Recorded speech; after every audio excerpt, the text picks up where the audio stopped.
Comme de nombreux autres pays européens, la France fermera à partir de lundi les crèches, écoles, collèges, lycées et universités du territoire jusqu'à nouvel ordre.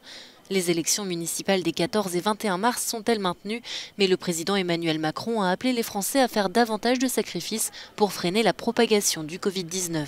Nous ne sommes qu'au début de cette épidémie. Et partout en Europe, elle s'accélère, elle s'intensifie. Face à cela, la priorité absolue pour notre nation sera notre santé. Dans son allocution télévisée jeudi soir, Emmanuel Macron a invité les 27 États membres de l'Union européenne à réagir vite et fort sur le plan économique, en préparant notamment un plan de relance. Ce virus, il n'a pas de passeport. Il nous faut unir nos forces, coordonner nos réponses, coopérer.